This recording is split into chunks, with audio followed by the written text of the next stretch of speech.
Not feeling well daw si Medeth magbasa ng mga comments. Pero maya-maya daw mag-heart-to-heart talk siya sa mga viewers. Magandang araw po sa inyong lahat mga ka-viewers, Jamdith community and all Medeth communities around the globe. Silent independent and marathoners, shout out po sa inyong lahat. Paki-like and share naman ang videos natin guys, sa mga community niya daw huwag na daw kayo mag-spread ng negativity.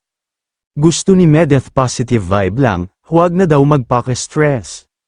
Kahit dati pa daw sinasabi na niya na huwag na mag-spread ng hate kasi siya daw mismo.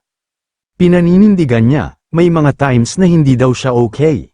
Dahil sa dami ng pinagdadaanan niya, but still pinipili niya pa din ang maging positive lang lagi. Dahil ayaw niya din makadagdag ng isipin pa ng mga nagmamahal at sumusuporta sa kanya. Naapektuhan din daw siya dahil tao lang siya, gusto niya na every time makita siya ng mga viewers at fans niya ay happy lang. Masaya lang lahat, kaya nga daw andyan din si James para magbibigay din ng kasayahan at kilig sa mga fans niya. Kaya pinili niya na i-maintain yun, kahit daw masakit sa kanya na alisin ang mga reactor.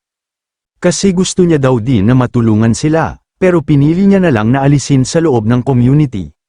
Dahil marami na din naapektuhan ng mga senior citizen na mga fans niya at hindi lang sila kundi pati si Medeth mismo ay apektado na sa gulo. Open naman daw si Medeth kung sino daw ang sinusuportahan ng mga reactor niya. Mas happy din daw siya kung sumusuporta din sila sa iba.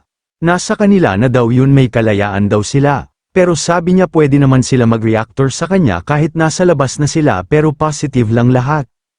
Huwag na daw negative para may katahimikan naman ang community niya. At sa lahat daw ng sumusuporta sa kanya, sa loob ng community niya.